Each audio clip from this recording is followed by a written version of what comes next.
Media আপনাদেরকে যখন চায় ওইটা দিয়ে পাগল করে রাখে। আপনারা গত 1-2 বছর আগে যেখানে যাচ্ছিলেন ওখানেই মনে হচ্ছিল রাসেল ভাইপার আছে, মনে আছে? আমারও মনে হয়েছে, আমিও বাইক নিয়ে যাইতাম, আমার মনে হইতে নেই না একটা রাসেল ভাইপার আছে। এখন কই গেল ওগুলা? মিডিয়ার কারসাজি।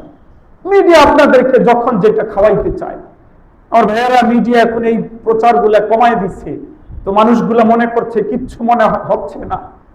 আপনাদের বাংলাদেশ সহ সারা পৃথিবীর মুসলিম বিশ্বে কোরবানি গেছে, মানুষ কোরবানির গোশত খাইছে, কিন্তু গাজায় মানুষ গোশত খাইতে পারে নাই। সেই রাতের আগের রাত্রে বোমা হামলা হয়েছে, সেখানকার নারীদের ইজ্জত নেই, সেখানকার নারীদের উপর্যুপরি ধর্ষণে হত্যা করা হয়, সেখানকার ছোট ছোট বাচ্চাদের কলিজা, বাচ্চাদের আতুরি ঝুড়ি, বাচ্চাদের পেট ছিঁড়ে ফাইয়া পড়ে থাকে, বাচ্চাদের শরীরের মাংস টুকরা টুকরা হয়ে রাস্তায় পড়ে থাকে, আজকের দিনও পড়ে থাকে। এবং গাফেল উম্মত এগুলো ভুলে গেছে। গাফেল উম্মত মনে করে এগুলো আমাদের মধ্যে ঘটে নাই, এগুলো দূর গাজায় হয়েছে।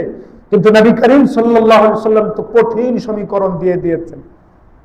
নবী বলে দিয়েছেন, আল মুমিনুনা কাজাসাদিন ওয়াহিদ, পুরা ঈমানদার সম্প্রদায় যে যেখানে থাকুক সকল ঈমানদার মিলে একটা দেহের মতো হতে হবে।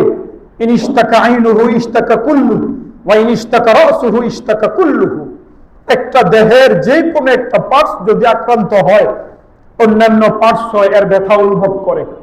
মাথা ব্যথিত হইলে পুরো দেহ অসুস্থ থাকে, যদি চোখ অসুস্থ হয় পুরো দেহ অসুস্থ থাকে। পুরা উম্মত একটা দেহের মতো হতে হবে।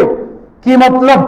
গাজ্জার শিশুরা হত্যা হয়, গাজ্জার শিশুদেরকে টুকরা টুকরা করে ফেলা হয়, গাজ্জার নাবালিগা মেয়েদেরকে ধর্ষণ করা হয়, গাজ্জার বুড়া বাপমা লজ্জা সুটকির মতো শুকায় মরে যায়, গাজ্জায় মানুষের দেহগুলা একটা কুকুরের দেহের মতো নেই, রাস্তায় থেকে পচে যাইতে থাকে।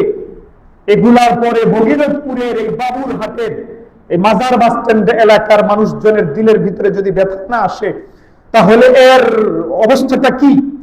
একটা দেহে ব্যথা বেদনা চলছে, কিন্তু একটা লোকের এক হাতের মধ্যে ব্যথা বেদনা কোনো অনুভূতি হয় না। আপনারা বলেন তাহলে এই হাতটা সুস্থ নাকি অসুস্থ? এই হাতটা প্যারালাইজড হয়ে আছে, এই হাতটার ভিতরে প্রাণ নাই, যে কোনো সমস্যার কারণে কানেকশন ছিন্ন হয়ে গেছে। এই প্রাণের স্পন্দন, প্রাণের শক্তি এই হাতের মধ্যে নাই, অবশ হয়ে গেছে। এই জন্য ওখানে ব্যথা বেদনা লাগে না।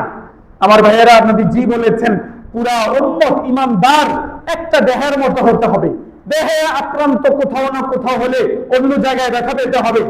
গাজ্জার ঈমানদাররা ব্যথিত হইলে এখানকার ঈমানদারদের দিলে যদি বেদনা না লাগে, তাহলে বুঝতে হবে এখানকার ঈমানদার মুসলিম নামক দেহের অবশ একটা অংশ। ঠিক কিনা বলেন? অবশ, প্যারালাইজড অংশ। এখানে ঈমান নাই, এখানে যেমন প্রাণ নাই, এখানে ঈমানের স্পন্দন নাই, এখানে ঈমানের সেই জজবা নাই, এখানে ঈমানের সেই দরদ নাই, এখানে নবীজির সেই কান্না নাই, এখানে নবীজির উম্মত হওয়ার যোগ্যতা নাই। বলেন এই যেগুলো নিয়ে ডুবাই দিচ্ছে কেমনে? মুসলমান রাষ্ট্রগুলো আরো বেশি করে নাচতেছে।